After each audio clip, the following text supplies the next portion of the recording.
Captain Jake Miller was drinking his morning coffee when the universe decided to get interesting.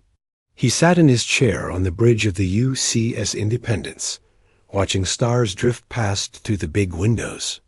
The ship was doing its usual patrol, along the edge of human space, checking for pirates or other trouble. It was supposed to be a quiet day. Commander Lisa Brooks looked up from her station with a confused expression on her face. She was the ship's communications officer, and she had been handling routine messages all morning. But now her screen was showing something very different. "Captain, we're getting a transmission," she said. "It's not from any human ship or station. The signal is coming from outside our space." Jake put down his coffee cup and walked over to her station. "Pirates? No, sir. This is much more powerful than anything pirates use. The signal is being broadcast on dozens of frequencies at once. And Captain, it's not in any human language." Chief Engineer Pete Davis heard this from his station and came over to look. He was a practical man who could fix anything that broke. "On the ship, aliens?" he asked. Liza nodded slowly. "Has to be. My computer is working on translation now. Should have something in a few minutes." Jake felt his heart start beating faster. Humans had been traveling between stars for over 100 years, but they had never met another intelligent species. There had always been theories and hopes, but no proof. Until now. "All stop," Jake ordered. "Tactical, scan the area. Are there any ships out there?" Tactical Officer Amy Stone checked her instruments. She was young but very good at her job. "Nothing. On scanners, Captain. Whatever sent this message is either very far away or using some kind of hiding technology." Jake nodded. "Lisa, how's that translation coming?" "Almost done, sir. The computer found patterns in the signal that match mathematical concepts, using that as a base to work out the language structure." She paused as new information appeared on her screen. "Got it, Captain. You're not going to believe this. Try me." Lisa cleared her throat and began to read. "To the primitive species, calling itself humanity, you have been observed expanding into space without proper authorization from the Galactic Council. This expansion must stop immediately." Pete laughed. "Authorization? From who?" Lisa continued reading. "The Galactic Council is the supreme authority over all space-traveling civilizations in this galaxy. We have governed interstellar relations for over 10,000 years. Your species will now submit to proper galactic authority." Jake felt a smile starting to form on his face. "Keep going. You have exactly 72 standard hours to comply with the following demands. First, all human military vessels must be surrendered or destroyed. Second, human expansion beyond your current territory must cease permanently. Third, all human trade must follow approved galactic routes only. Fourth, humanity must pay tribute to the Council in the form of rare minerals and resources." Amy Stone snorted. "Tribute? Who do these guys think they are?" Lisa wasn't finished. "Failure to comply will result in immediate military action against your species. The Council has the combined might of 12 advanced civilizations. Resistance is futile and will only result in unnecessary destruction. Respond within 24 hours to acknowledge receipt of these terms." The bridge fell silent for a moment. Then Pete started chuckling. Amy joined in. Soon the whole bridge crew was laughing. "Let me get this straight," Jake said, wiping tears from his eyes. "Some aliens we've never heard of want us to give up our ships, stop exploring space, and pay them tribute? That's about the size of it." "Captain," Lisa replied. Jake walked back to his captain's chair and sat down. He looked around at his crew. These were good people, smart people. They had spent years in space, dealing with real problems and finding real solutions. The idea that some distant aliens thought they could just order humanity around was almost too funny to believe. "Pete, What do you think of their demands? The engineer shrugged. Well, Captain, I've been working on ships for 20 years. Built most of the systems on this vessel myself. The idea of just handing it over to some aliens who send rude messages doesn't sit well with me. Amy? The tactical officer grinned. Sir, my job is to protect this ship and its crew. These council folks sound like bullies to me. I don't much like bullies. Jake nodded. Lisa, I want you to send a response.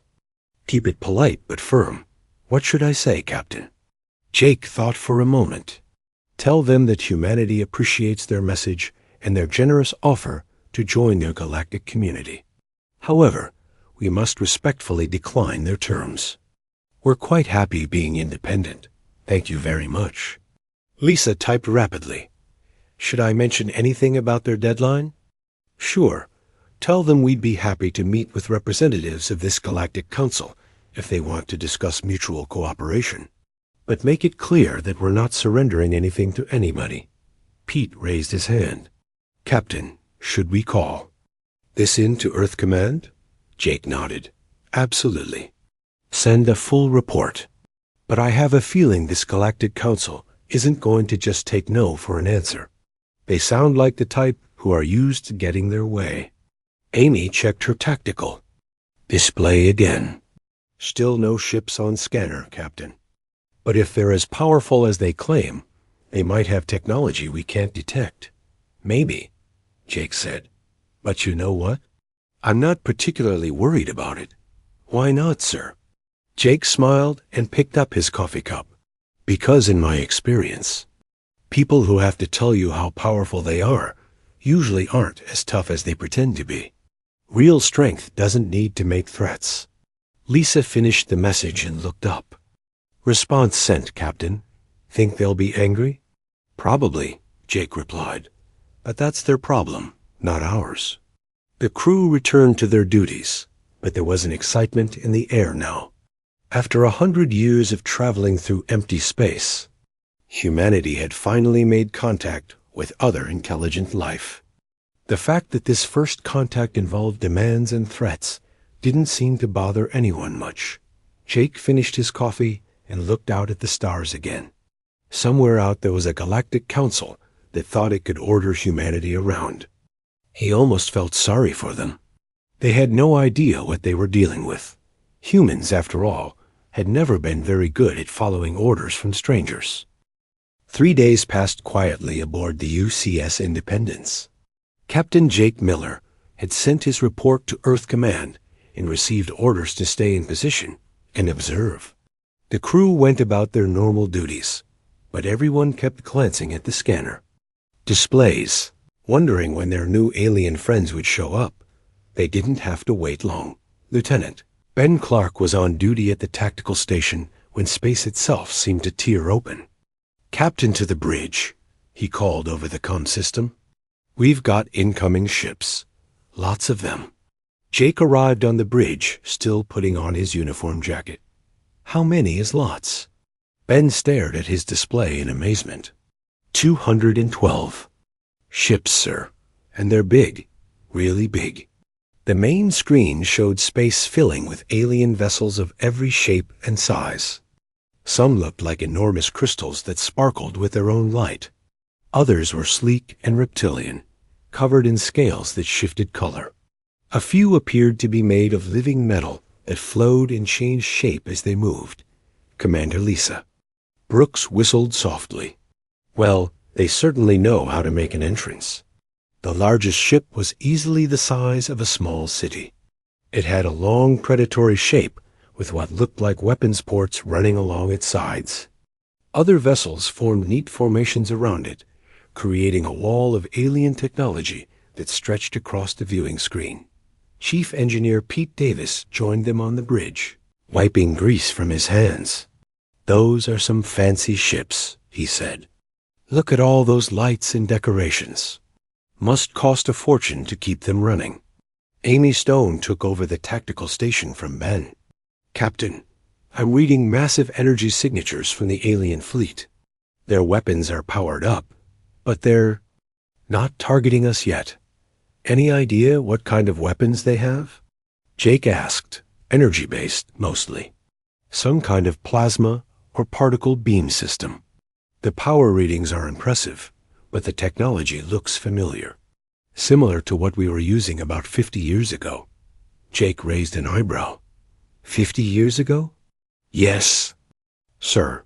More advanced than our current mining equipment, but not by much. A new signal came through the communication system.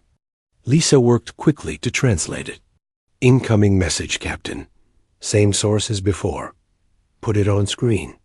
The main display changed to show an alien face that looked like a cross between a lizard and a dragon. The creature had golden scales, sharp teeth, and eyes that glowed red. When it spoke, the translation system made its voice sound deep and threatening. I am High Admiral Zexthara of the Sauron Empire, commanding the combined fleets of the Galactic Council. You have ignored our generous offer of peaceful surrender. This is your final warning. Jake stepped forward and activated the communication system. This is Captain Jake Miller of the UCS Independence. We received your message and sent a polite reply. Did you not get it? The alien's eyes narrowed. Your reply was insulting and showed complete disrespect for proper galactic authority. You will surrender immediately or face the consequences. What consequences would those be? Jake asked. High Admiral Zexthara gestured with a clawed hand, and the alien fleet began to move into attack formation. We will demonstrate the power of the Galactic Council. Then you will understand why resistance is futile. Pete Davis leaned over to Amy Stone. Did he just say resistance is futile? That's kind of cliché, isn't it? Amy nodded. I was thinking the same thing. You'd think after 10,000 years they'd come up with better lines. On the screen, the alien admiral continued his speech. Behold the combined might of 12 advanced civilizations. Our weapons can destroy planets. Our shields can withstand the power of stars. Our technology is beyond your primitive understanding. Jake looked around at his crew. Lisa was trying not to smile. Pete was shaking his head in amusement. Amy was checking her instruments with professional interest rather than fear. That's quite a fleet you have there, Jake said to the alien commander. Very impressive. Must have taken a lot of work to get all those ships together. It represents the ultimate expression of galactic military power, Zexthara replied proudly. No species has ever resisted the Council when faced with such overwhelming force. I can see why, Jake said. Those are some very pretty ships. The alien admiral's expression changed. Pretty? These are instruments of war, designed to bring order to chaos and civilization to primitive worlds. Oh, I'm sure they are, Jake replied. But they're also quite decorative. All those lights and colors, very artistic. High Admiral Zexthara seemed confused by Jake's reaction. Most species either surrendered immediately or started panic communications when faced with the Council fleet.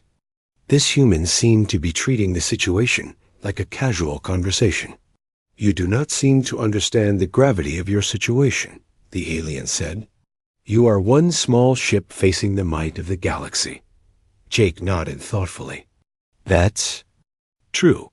We are just one ship. But then again, we didn't come here looking for trouble. You folks are the ones who showed up making demands. We came to bring order and proper authority to your chaotic species. That's very kind of you, Jake said. But we're doing fine on our own, thanks. We don't really need any help with order or authority. The alien admiral was clearly getting frustrated. Your arrogance will be your downfall. We have weapons that can tear apart your ship in seconds. I'm sure you do, Jake replied calmly. But threatening people isn't very polite. Didn't your mothers teach you better manners? Pete Davis started chuckling. The idea of the scary alien admiral getting a lecture from his mother was too funny. To ignore High Admiral Zexthara's scales began changing color, shifting from gold to angry red. You mock the authority of the Galactic Council. Not at all, Jake said. I'm just suggesting that maybe we could discuss this like civilized people instead of making threats and demands. The alien fleet moved closer, their weapons charging up with visible energy. The displays on the Independence showed power readings, climbing higher and higher. Your time for discussion is over, Zexthara declared. Witness the power of the Council and despair. Jake looked at his crew one more time. They were all watching the alien fleet with curiosity rather than fear. After a moment, he started to smile. Then he began to laugh. The sound seemed to confuse the alien admiral completely. Why do you laugh in the face of certain destruction? Because, Jake said, still chuckling, this is going to be more interesting than I thought. High Admiral Zexthara stared at the human captain through the communication screen. In all his years of commanding council fleets, no species had ever laughed at him. Fear, anger, desperation, pleading, these were normal reactions. But laughter? This was completely new. Your laughter shows that your primitive mind cannot comprehend the situation, the alien admiral said, his scales still glowing red with anger. Perhaps a demonstration will help you understand. Captain Jake Miller wiped tears from his eyes and tried to look serious. A demonstration? That sounds educational. We're always interested in learning new things. The alien commander turned away from the screen to speak with his officers. Jake could hear them talking in their own language, which sounded like a mix of hissing and growling. After a moment, Zexthara turned back to face the camera. We will show you the power of the Galactic Council, he announced. Watch and learn what happens to those who defy us.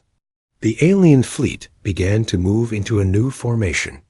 The largest ships positioned themselves in a line, their weapon ports glowing brighter and brighter. On the Independence's bridge, Amy Stone watched her tactical display with professional interest. They're targeting the asteroid field about 10 kilometers from our position, she reported. Looks like they want to blow something up to impress us. Chief Engineer Pete Davis nodded. Smart choice. Asteroids can't shoot back. Commander Lisa Brooks was monitoring the alien communications. I'm picking up targeting data and firing commands. They're really going all out for this demonstration. The alien fleet opened fire all at once. Hundreds of energy beams lanced out from their ships, all focusing on a single large asteroid. The rock was about the size of a mountain, floating peacefully. In space until the Council's weapons reached it, the explosion was spectacular. The asteroid simply vanished in a burst of light and energy that lit up the entire area. Debris scattered in all directions, and the energy discharge created beautiful patterns of color across the viewing screen. The bridge crew of the viewing screen, Independence, watched in appreciative silence. When the light show ended, they began to clap. Very nice, Jake said into the communication system. That was quite a fireworks display. Your weapons certainly make pretty colors. High Admiral Zexthara looked pleased with himself. That asteroid was solid rock and metal, over 2 kilometers across. Our combined firepower completely destroyed it in seconds. This is what awaits your ship if you continue to resist. Impressive. Jake agreed. You folks really know how to put on a show. Must have taken a lot of practice to get all those ships firing at exactly the same time. The alien admiral's expression began to change. This was not the reaction he had expected. You witnessed the complete destruction of a massive asteroid. Your single ship would be vaporized instantly. Oh, I'm sure it would, Jake said calmly. Those are some powerful weapons you have there. Very advanced technology. Pete Davis stepped forward. Captain, if I may? Jake nodded. Go ahead, Pete. The engineer addressed the alien commander directly. That was a real nice demonstration. Admiral, mind if we show you something in return? Nothing fancy, just a little something we use for routine maintenance. Zexthara looked confused. Maintenance? Sure, Pete said. We do a lot of asteroid clearing in our line of work. Mining operations, shipping lanes, that sort of thing. We've got some basic equipment for that. Jake smiled. That's a great idea, Pete. Amy, please move us toward that asteroid cluster over there. The one with the rock about the same size as the one our guests just destroyed. Amy Stone piloted the Independence toward another large asteroid. This one was roughly the same size as the one the aliens had vaporized, spinning slowly in space among dozens of smaller rocks. There we go, Jake said. Pete, would you mind handling this? Use the standard clearing procedure. Pete walked over to the engineering station and began working at his controls. No problem, Captain. Just give me a second to calibrate the beam. On the alien flagship, High Admiral Zexthara watched with growing curiosity. The human ship was tiny compared to his fleet, but it was moving with confidence toward the asteroid field. He wondered what kind of primitive weapons these humans thought could match the combined firepower of the Galactic Council. Ready when you are, Captain, Pete announced. Proceed, Jake said. The Independence fired a single beam at the asteroid. The beam was thin and almost invisible, nothing like the Ya. Massive energy bolts the aliens had used. It touched the asteroid for just a moment. The asteroid disappeared, not in an explosion of light and debris like the alien demonstration, not in a burst of energy and scattered fragments. The asteroid simply stopped existing. One moment it was there, a solid mass of rock and metal spinning in space. The next moment, there was nothing but empty vacuum. The alien fleet fell completely silent. Navigation Officer Carol White spoke into the communication system in a casual, friendly voice. That's our quantum dissolution beam. We use it for routine asteroid clearing operations. Much cleaner than explosives, no debris to clean up afterward. High Admiral Zexthara stared at the empty space where the asteroid had been. What kind of weapon was that? Oh, it's not really a weapon, Carol explained. It's more like a tool. We use it for construction projects mostly. When you need to clear space for building stations or mining operations, it's much more efficient than conventional explosives. Pete Davis nodded. Right. This is basic construction equipment. Every engineering ship has one. The newer models are even more efficient. The alien commander looked around at his officers, who were all staring at their instruments in confusion. Your sensors detected no energy discharge, no explosion, no debris field. How is this possible? Jake stepped back into the conversation. Well, it's fairly simple quantum physics. The beam disrupts the molecular bonds at the subatomic level. The matter doesn't explode, it just stops being matter. You use this technology for construction? Zexthara asked weakly. Sure, Jake replied. Like Pete said, every engineering ship has one. Very handy for clearing shipping lanes or preparing construction sites. Much safer than using explosives. Around delicate equipment. Amy Stone looked up from her tactical station. Captain, I'm detecting some unusual readings from the alien fleet. Their weapon systems are powering down. Probably just conserving energy, Jake said. No point in keeping those big guns charged up if we're just having a friendly conversation. High Admiral Zexthara was having trouble processing what he had just witnessed. The Galactic Council's most powerful weapons had required the combined firepower of dozens of ships to destroy an asteroid. This single human vessel had made one disappear with what they claimed was basic maintenance equipment. This quantum dissolution technology, he said slowly. How long have your people possessed it? Carol White thought for a moment. About 30 years, I think. We developed it when we started doing serious asteroid mining. Before that, we were using fusion charges, but those created too much debris. 30 years, the alien admiral repeated. And you use it for construction. That's right, Jake confirmed. Very useful technology. We're always looking for better ways to build things. The alien fleet began to move back slightly, creating more distance between themselves and the human ship. High Admiral Zexthara was starting to realize that this first contact was not going according to plan. Perhaps, he said carefully, we should discuss this situation further. Jake smiled. That sounds like a wonderful idea, Admiral. We're always happy to talk. High Admiral Zexthara spent the next hour in urgent discussions with his officers. The alien fleet had moved back to what they considered a safe distance, and every ship was running deep scans on the human vessel. The results were troubling.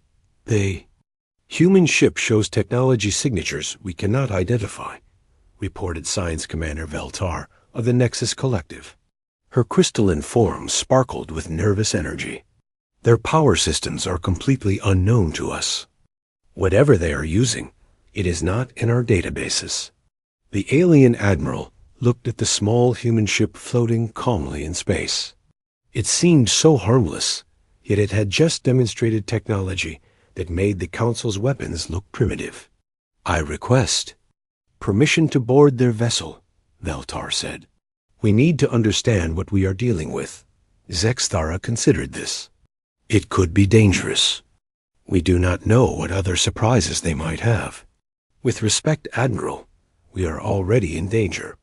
If they have more technology like that dissolution weapon, our entire fleet could be at risk. We need information. The alien commander activated his communication system.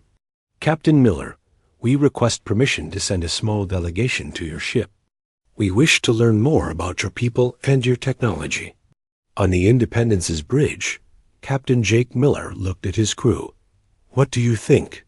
Should we give them a tour? Chief Engineer Pete Davis shrugged. Might be interesting. I've never met aliens before. Commander Lisa Brooks nodded. Could be a good opportunity for cultural exchange. That's what First Contact is supposed to be about, right? Amy? Jake asked. Tactical Officer Amy Stone checked her instruments. Their fleet is keeping its distance, and I'm not detecting any hostile intent. Should be safe enough. Jake activated the communication system. We'd be happy to welcome a small delegation aboard, Admiral. How many people were you thinking? 3 representatives, Zexthara replied. Science Commander Veltar of the Nexus Collective, Cultural Analyst Korth of the Vormok Hegemony, and myself. Sounds good. We'll prepare our shuttle bay to receive you. An hour later, the alien delegation stood in the shuttle bay of the Independence, looking around with obvious curiosity. Science Commander Veltar was a tall, graceful being made of what appeared to be living crystal. Cultural Analyst Korth looked like a large bear covered in blue fur, with 6 arms and kind eyes. High Admiral Zexthara seemed smaller and less intimidating without his massive flagship around him. Captain Jake Miller met them personally, accompanied by Dr. Kate Phillips, the ship's medical officer. Welcome aboard the Independence, he said, warmly. I hope you don't mind, but Dr. Phillips would like to do a basic medical scan to make sure our life support systems are compatible. Of course, Veltar said, her voice sounding like wind chimes. We took similar precautions on our ship. Dr. Phillips ran her scanner over the 3 aliens. Interesting, she murmured. Commander Veltar, your crystalline structure is fascinating. Are you silicon-based? Yes, though with some carbon elements for flexibility. And Analyst Korth, your respiratory system is quite complex. You can breathe several different gas mixtures, can't you? The bear-like alien nodded all 6 of his arms. My people evolved on a world with changing atmospheric conditions. We adapted to survive in various environments. Remarkable, Dr. Phillips. Sighed. Admiral Zexthara, your scales show evidence of rapid healing and regeneration. Your people must have very advanced medical knowledge. The alien admiral looked confused. How can you determine all of this from a simple scan? Dr. Phillips smiled. Our medical scanners can analyze biological structures down to the cellular level. We can detect genetic patterns, healing factors, even emotional states in most species. Science Commander Veltar's crystal form brightened with excitement. May I examine this scanner? The technology appears far more advanced than our medical equipment. Sure, Dr. Phillips said, handing over the device. Just point it at whatever you want to scan and read the display. Jake began the tour by showing them the ship's bridge. Navigation Officer Carol White was on duty, monitoring their position and the surrounding space. This is our navigation center, Jake explained. Carol, could you show our guests how we track our position? Carol smiled at the aliens. Of course. We use quantum entanglement beacons placed throughout human space. Each beacon is connected to all the others, giving us instant position updates no matter where we are. Cultural analyst Korth leaned forward with interest. Instant communication across any distance? How is this possible? Basic quantum physics, Carol replied. When you entangle particles, they remain connected regardless of the distance between them. Change one, and the other changes instantly. High Admiral Zixthara looked troubled. The Council's fastest communication systems require several minutes to send messages across a star system. Really? Carol seemed surprised. That must make coordination difficult. Our system works across the entire galaxy instantly. The tour continued to the engineering section, where Pete Davis was working on routine maintenance. The aliens stared in amazement at the ship's power systems. What kind of fuel do you use? Veltar asked. Pete looked up from his work. Fuel? We don't really use fuel. The ship runs on direct matter-to-energy conversion. We just feed raw materials into the converter, and it produces all the power we need. You have mastered matter-to-energy conversion? Zexthara asked weakly. Sure. Been using it for about 40 years now. Much cleaner than fusion reactors, and you never run out of fuel. Any kind of matter works, rocks, garbage, whatever. The aliens exchanged worried glances. Their ship still used advanced fusion systems that required specific fuel types and constant maintenance. Dr. Phillips rejoined the group as they moved to the medical bay. I hope you don't mind, but I've been analyzing the data from my scans. Your species have some interesting medical challenges. What do you mean? Korth asked. Well, Commander Veltar, your crystalline structure shows signs of slow degradation over time. In humans, we would call this aging. But I think we could help with that. Help how? Dr. Phillips activated one of her medical devices. This is a cellular regeneration chamber. It can repair damaged tissue, reverse aging, even regrow entire limbs if necessary. For your crystalline structure, it should be able to restore your original molecular patterns. Veltar's entire body began to glow brighter. You can reverse aging? Routinely. Most humans live for several hundred years now. We've pretty much eliminated death from old age or disease. High Admiral Zexthara sat down heavily in a nearby chair. Several hundred years? Well, theoretically, we could live forever, but most people choose to move on eventually. Gets boring after a while, you know.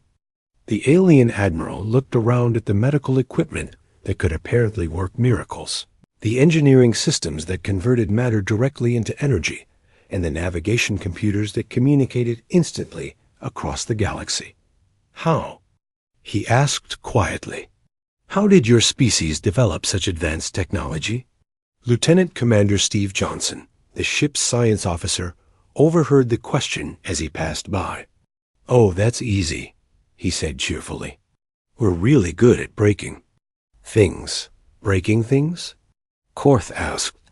Sure. When we want to understand how something works, we take it apart. When we want to solve a problem, We try everything until something works.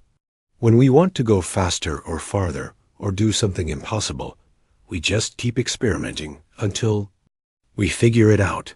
Jake nodded. Steve's right. Humans are natural problem solvers. We don't like being told something can't be done. Makes us want to do it even more. Science Commander Veltar processed this information with growing amazement. Your species developed all of this technology through experimentation and determination? Pretty much, Jake confirmed. We've always been curious about how things work. And when we find a problem, we don't give up until we solve it. The three aliens stood in silence, finally beginning to understand what they were dealing with. This wasn't just a primitive species with one or two advanced technologies. This was a civilization that had systematically solved problems the Galactic Council considered impossible. Captain Miller, High Admiral Zexthara said slowly, I believe we need to have a very different conversation than the one we originally planned. Jake smiled. I was hoping you'd say that, Admiral. Would you like some coffee? It's a human drink, but I think you might enjoy it. The conference room aboard the Independence was filled with the smell of coffee and the sound of nervous alien breathing. High Admiral Zexthara sat across from Captain Jake Miller, looking like a reptile who had just discovered he was actually a very small fish in a very large ocean. Science Commander Veltar had spent the last hour taking detailed notes on everything she had seen. Her crystalline form was dimmed with what appeared to be exhaustion. Cultural Analyst Korth sat quietly, all 6 of his arms folded, clearly thinking hard about the situation. Captain Miller, the alien admiral, began carefully. I believe we may have made some errors in our initial approach to your species. Jake sipped his coffee and nodded. That's quite possible, Admiral. First contacts can be tricky. We're still learning too. Perhaps, Zexthara said slowly, we could discuss a different arrangement. Instead of humanity submitting to the Council's authority, we could offer you membership as an equal partner. The human captain considered this for a moment. That's very generous of you, Admiral. What would that partnership involve? Veltar leaned forward eagerly. We could share our knowledge of galactic politics, trade routes, and cultural practices. In return, perhaps you could share some of your technological insights. Jake looked around the table at his crew. Pete Davis was drinking coffee and listening with mild interest. Dr. Kate Phillips was reviewing her medical scans of the aliens. Lieutenant Commander Steve Johnson was sketching some kind of diagram on a tablet. Well, Jake said, we certainly appreciate the offer. But to be honest, we're not really interested in joining any galactic government. High Admiral Zexthara blinked in surprise. Not interested? But the benefits of Council membership are enormous. Protection from hostile species, access to established trade networks, shared scientific knowledge. Those do sound nice, Jake agreed. But we've always been pretty independent. We like making our own decisions and solving our own problems. Cultural Analyst Korth spoke up. Forgive me, Captain, but your species is still relatively new to interstellar travel. Surely you could benefit from the wisdom of civilizations that have been spacefaring for thousands of years. Steve Johnson looked up from his tablet. Actually, that's kind of interesting. What have you folks been doing for all those thousands of years? Maintaining peace and order throughout the galaxy, Veltar replied proudly. The Council has prevented countless wars and established stable trade. Relationships between hundreds of species. That's impressive, Steve said. But what about technological development, scientific research, exploration? The three aliens exchanged glances. Well, Zexthara said slowly, the Council prioritizes stability over rapid change. Technological development is carefully regulated to prevent disruption of established systems. Pete Davis nearly choked on his coffee. You regulate scientific research? Of course, Veltar said. Uncontrolled technological advancement can lead to social instability, economic disruption, even warfare. Dr. Phillips looked up from her tablet. But how do you solve medical problems? What about diseases, genetic disorders, aging? These issues are managed through established protocols developed over centuries of careful study, Korth explained. So you've been using the same medical techniques for centuries? Dr. Phillips asked. With minor improvements, yes. Why risk unknown consequences from experimental treatments? The human crew exchanged looks of amazement. Jake leaned back in his chair. I think I'm starting to understand the difference between our peoples, Admiral. What do you mean? Well, when humans encounter a problem, our first instinct is to fix it. If someone is sick, we try to cure them. If something is broken, we try to repair it. If we want to go somewhere we can't reach, we figure out how to get there. But that approach can be dangerous, Zexthara protested. Uncontrolled experimentation can lead to disasters. Sure it can, Jake agreed. We've had our share of accidents and failures. But we've also solved problems that seemed impossible. Steve? Johnson held up his tablet, showing a complex diagram. For example, this is the theoretical framework for faster-than-light travel without using hyperspace. We've been working on it for about 10 years now. Science Commander Veltar stared at the diagram. Faster-than-light travel without hyperspace? That's impossible. Hyperspace is the only known method of exceeding light speed. Says who? Steve asked. Says the fundamental laws of physics as understood by every advanced civilization in the galaxy. Steve grinned. Yeah, we get that a lot. People told us matter-to-energy conversion was impossible too. And quantum entanglement communication. And cellular regeneration. High Admiral Zexthara was beginning to look worried again. Are you saying your species has developed faster-than-light travel superior to hyperspace technology? Not yet, Jake sighed, but Steve thinks we're close to a breakthrough. Maybe another year or two. The alien admiral stood up and began pacing around the small conference room. This is exactly why the Council exists. To prevent dangerous experiments that could destabilize the galaxy. How would better travel technology destabilize anything? Pete asked. Change is dangerous, Zexthara replied. When one species gains significant technological advantages, it can lead to imbalances of power, economic disruption, even wars of conquest. Jake nodded thoughtfully. I can see how that might be a concern. But what if the species with better technology just wanted to explore and learn? What if they didn't have any interest in conquering anyone?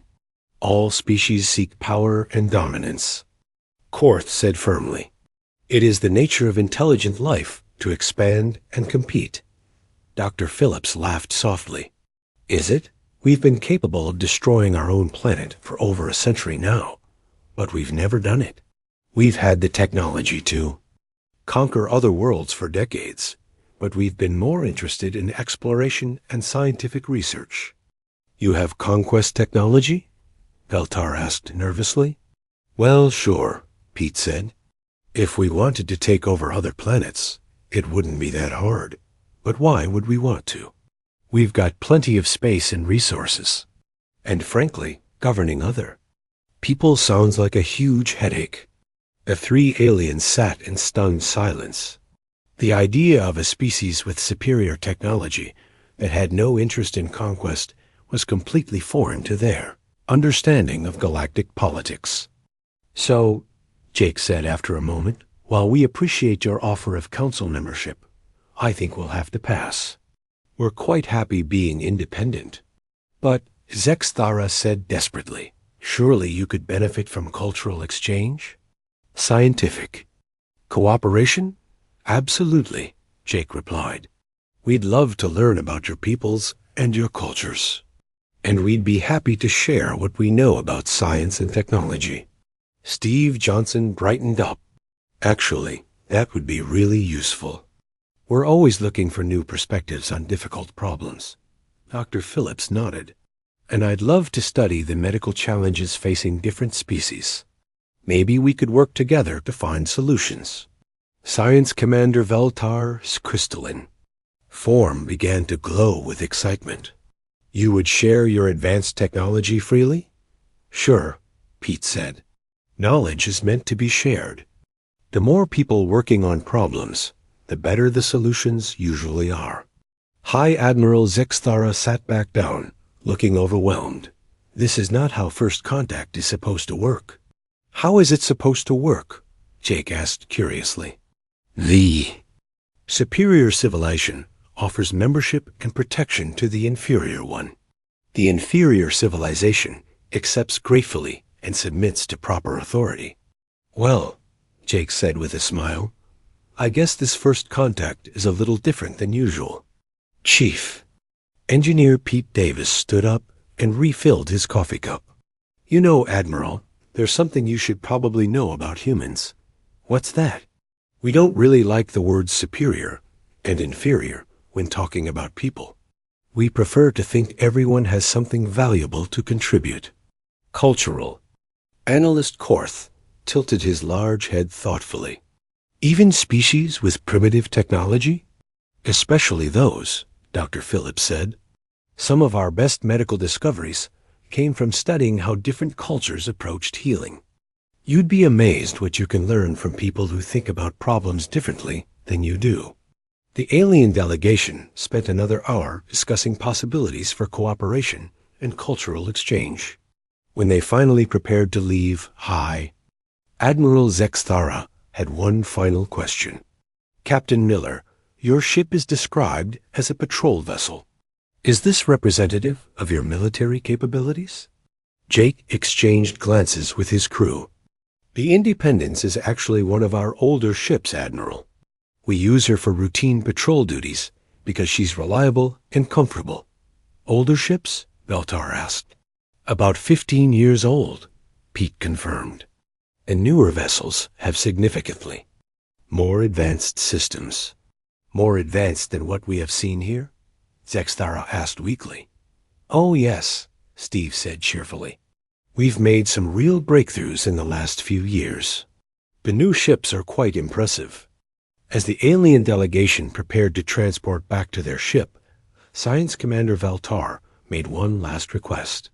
Captain Miller, would humanity be willing to participate in joint scientific research projects? We'd love to, Jake replied. Science is always better when people work together.